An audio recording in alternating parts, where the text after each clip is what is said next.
That's right, 10 racing PlayStation 1 games that we don't hear enough about. Let's take a look.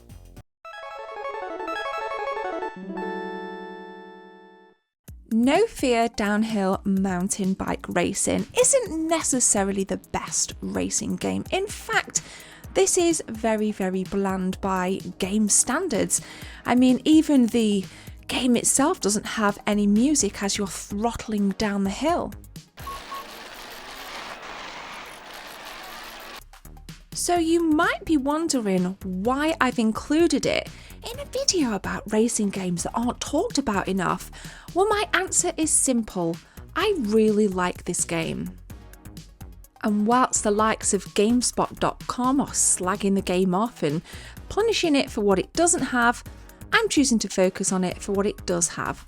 It is a great racing game, and it's great because it's really, really fast and there's lots of challenges, and you need to make sure that you balance your braking with your accelerating incredibly well. Otherwise, you're going to end up smashing into the very narrow tracks as you can see here.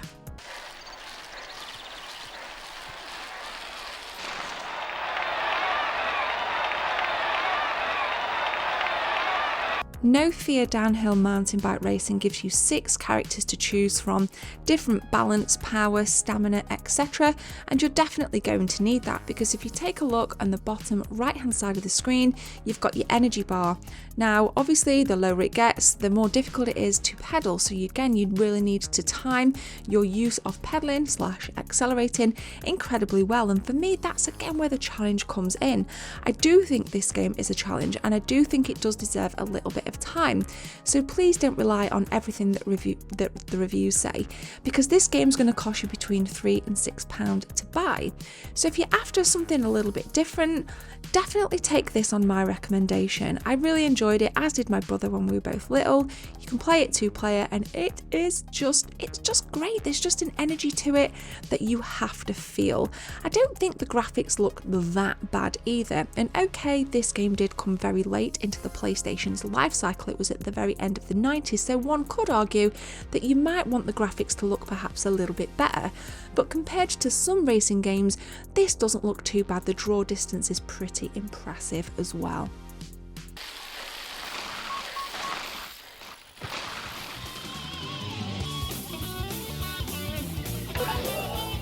Moto Racer 2 is up next, and we're stepping away from the bikes and we're heading to the superbikes and the motocross bikes of this banger.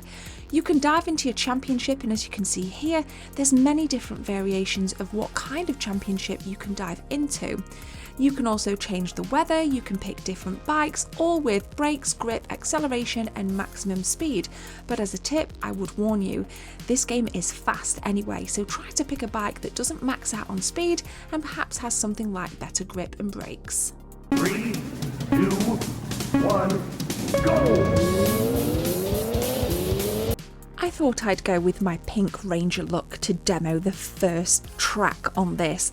Look how fast this is, and what I really like about this is how wide the tracks are, because believe you me, you are going to need that width, because if not, you'd be smashing into the side at every which way. It really is a fast game. Again, it's one of those things that you need to feel in order to kind of feel it, essentially. The good news is it's quite cheap to buy. I think I paid about, it's like 12 quid for this. It is of course the follow-up to Moto Racer, which I haven't played, and this one was an actual recent discovery for me. I didn't grow up with this, so I don't actually have any nostalgia for it, but it's one that I have played on stream and I have played off stream as well.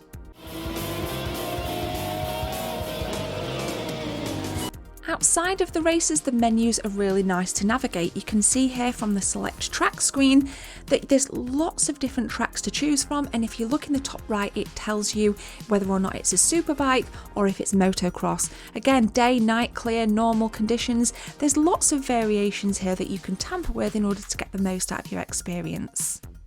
3, 2, 1, go!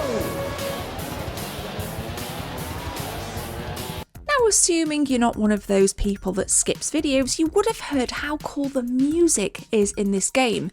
Listen to it again.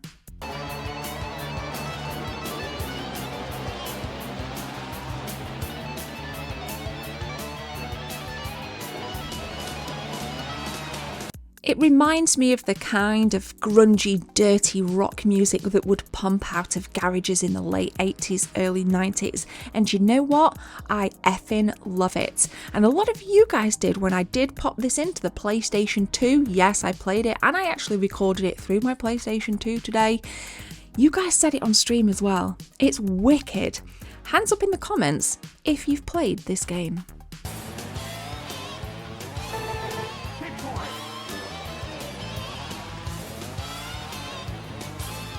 So if you like amazing music riffs and if you like fast racing action, check out Moto Racer on the PlayStation 1. It's a thumbs up from me.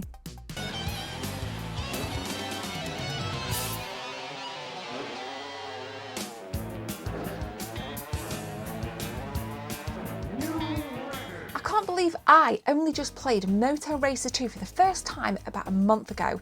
It's so good. In my opinion, I'm going to go as far to say is that it's a hidden gem. Is it me, or does this Mille Miglia logo look like the Krispy Kreme logo? Now we're diving back into a classic era of racing here. You can see that there are 3 classes with different cars from different time periods, thrashing it round the Italian countryside in your Mercedes or whatever it is you choose to pick. Mille Miglia adds a little bit of class and finesse with awesome sound and decent paced racing.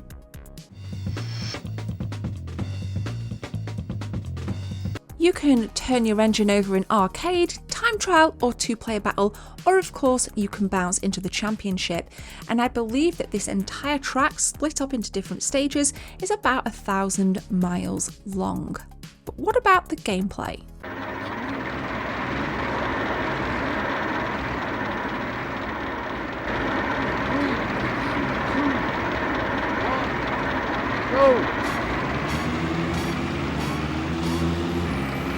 I really like the clattering sound of the old engines there. I mean, it's such a far cry away from one of the more pioneering games such as Gran Turismo on the PlayStation 1. Again, you don't hear many people talk about this game and I question why. I think it's got quite a lot to offer. Obviously, you've got your basic overhead head HUD with your fastest lap, your record lap, your speedometer, your map in the bottom left. There's lots of charm when it comes to Mille Miglia.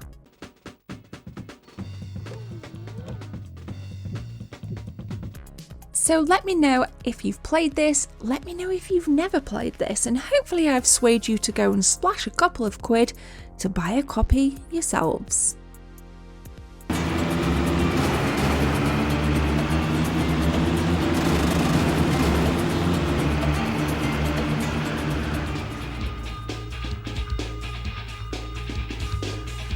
Oh, here we go. We're into some serious classics now. Here we go, because Road Rash, it needs no introduction from me. This is a long-standing IP that it feels pretty bad, I'm not going to lie, when you play it now, but I think what carries this through is its classic nature, its frantic speed, and of course, who else wouldn't want to take part in an illegal street race, smashing into things and evading the police? I mean, this is everything that you're literally not allowed to do when you're driving your motorcycles, guys, so don't copy what's on screen right now, kids.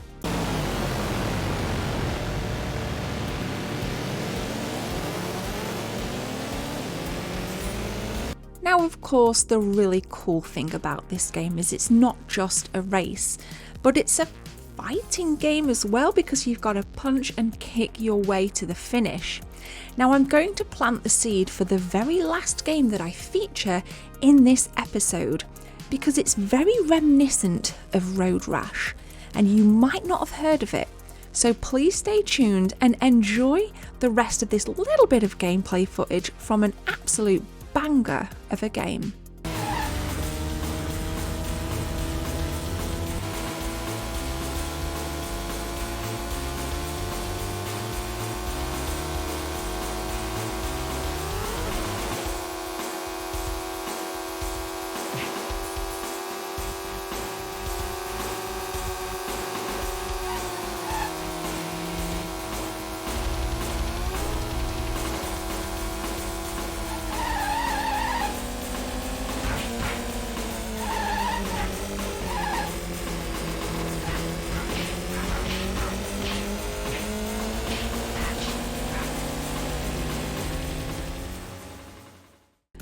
Some might think that Hot Wheels Unleashed on the most recent gen of video games is the only Hot Wheels game. Well, you are wrong, because back in the 90s we had this beaut on the PlayStation 1, and if you're familiar with the likes of Mario Kart, you will really enjoy this game.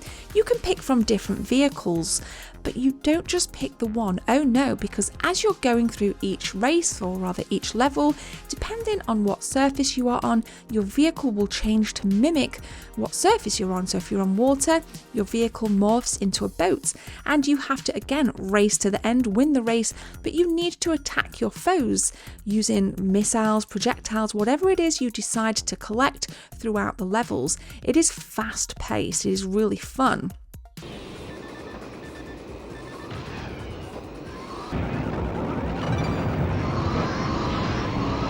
One thing that I will say about the flying mechanics in this though is you can only fly left to right. If you press up and down, you can't go up and down, so you are quite limited in some of your vehicles. But that aside, this is incredible, and I think it's going to be one for the streaming pile. This is Hot Wheels on the PlayStation 1. You gotta get it, guys.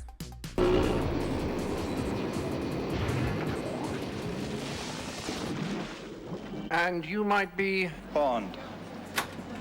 James Bond.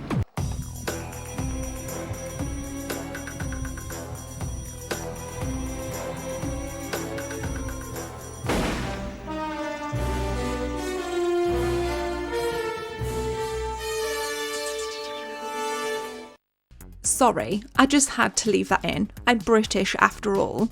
007 is the epitome of British culture, but unfortunately this game isn't. And I wanted to include it because again, it's not one that you often hear, and there's very, very little, aside from GoldenEye, very little kind of love for the James Bond franchise as a video game.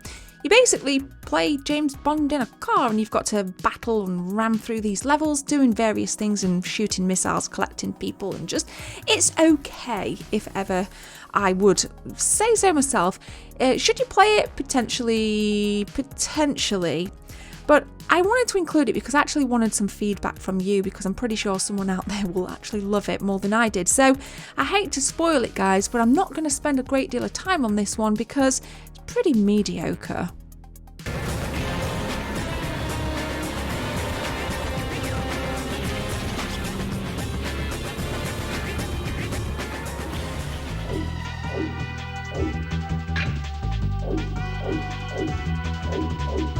Motorboating takes a whole new definition in Rapid Racer on the PlayStation 1.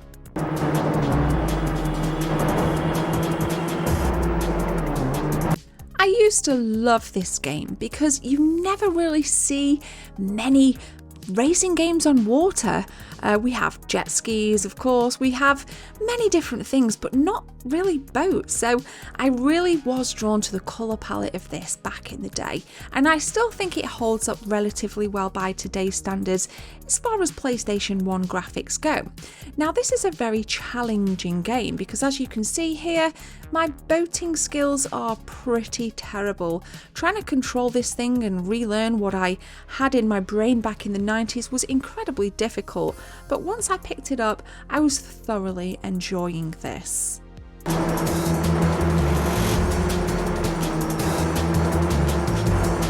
So I think what appealed to me the most back then was the arcade vibe, of course, coming off the back of the likes of Ridge Racer and Ridge Racer Revolution. This really did kind of hone in on that cartoony, bright colour popping, kind of graphics, and I think that was what the initial draw was. So it was going to be hard for me not to include it in this game because it did play a prominent role in my childhood. You can, of course, enjoy that cross-legged couch co-op with your brother, your sister, your friend, anything. And that's how we played it. We used to race against those, me, my brother, and our friend David. And between the three of us, we actually spent a hell of a lot of time, potentially even weeks, smashing our way through the water waves on this one.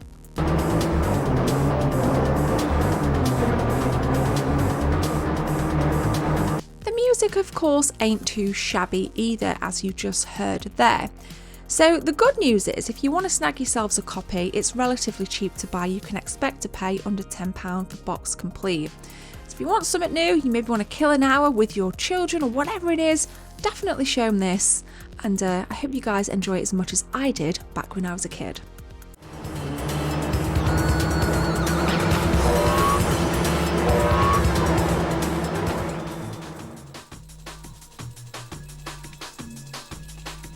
I know a lot of you, like me, really enjoyed Roll Cage back in the day. This felt phenomenal recording this footage. I forgot how amazing this game is. Look at the graphics, look at everything that is going on the screen, all of the lights, the textures, the shadows, absolutely everything. Roll Cage was pretty unique because you played what looks like a remote control car. And there's Mario Kart elements as well, where you're collecting projectiles and shooting them at enemies, but you could roll around the different parts of the track. Not all parts of the track, but tracks with areas like this, for example, and gain little speed boosts. It was absolutely revolutionary back in the day, and I dread to think what my PlayStation credentials would be without playing Roll Cage. The music is amazing. You've heard a little bit of it there, and of course, even when you're picking your driver, everything about it, the animation of the cars just doing little donuts. You've got your stats, you've got plenty of things you can configure to get the most out of this wicked experience.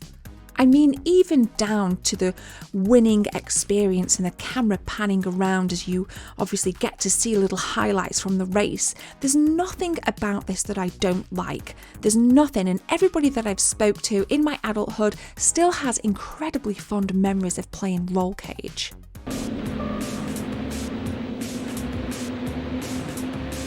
Roll Cage was a true innovator back in the day, and I do sit here now and question why we as a retro gaming community aren't making more noise about this. Again, it does, unfortunately. Games like this are eclipsed by the Wipeouts, the Gran Turismos, but not here. And this is a different kind of nostalgia for me because we're rejuvenating that nostalgia. We're reliving that nostalgia where you may have even forgotten about it. So it's over to you now. Roll Cage, what are your memories?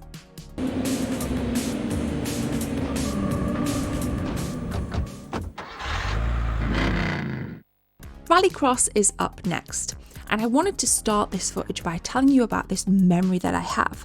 So when I was younger, I used to work on a flower stall on a Saturday. I'd work from 10 till 4 and I'd get paid a measly £10.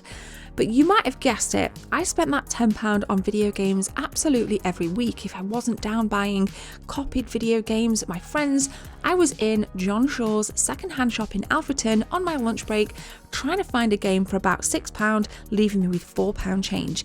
And I actually picked this up one week for £6. And I have very, very fond memories of that moment. And I remember going back to my grandma's, which is where I lived at the time, and trying this out for the first time and being incredibly impressed.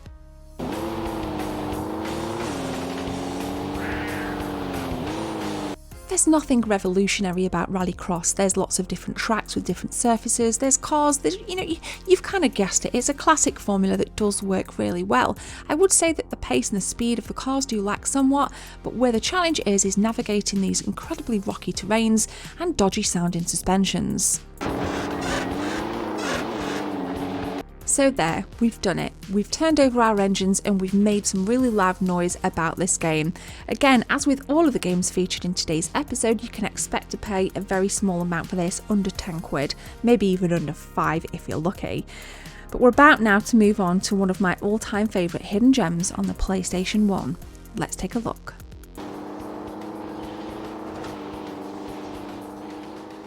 Now, if you're a fan of Road Rash, you're going to be a massive fan of this final game. This is ESPN Xtreme Games. This is ESPN Xtreme Games.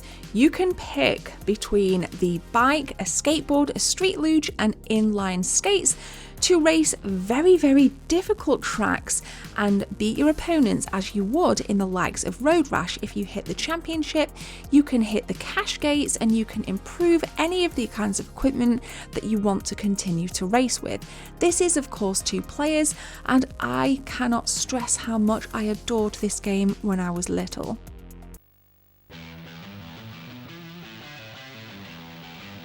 On your mark, get set, go! Visually, this definitely lends heavily from Road Rash, but I think there's a little bit more going on here in terms of visual fidelity, if you would. You do start off very, very slow. As you can see, I don't have a great deal of speed here, and it is very, very difficult to place first in this. It does take quite a lot of skill. You can go through gates, like I said, you just see me jump through one there. There's various obstacles to go through, but be sure to make sure, if that makes sense, that you go through the green gates, because that's where you're going to get your money from. There are of course quite a few different tracks to choose from, and I think for me this is as far away from reality as you could ever imagine, because let's face it, going down this kind of track on a skateboard at nearly 30-40 mile an hour, it just seems a little bit ridiculous. So why it's a hidden gem? Well, not many people speak about it, and you can definitely get quite a lot of fun from this. It really did take up a lot of my time again with my brother and our old friend David. I think we had a copy of this because back in the day this did cost quite a bit of money, and even by today's standards it's probably the most expensive game on this list at about 20 quid. So if you do want to snag yourselves a copy of this, and I'd please definitely take it upon me, you really need to go and spend 20 quid on eBay or at your local retro game store, because ESPN Xtreme Games is an absolute banger.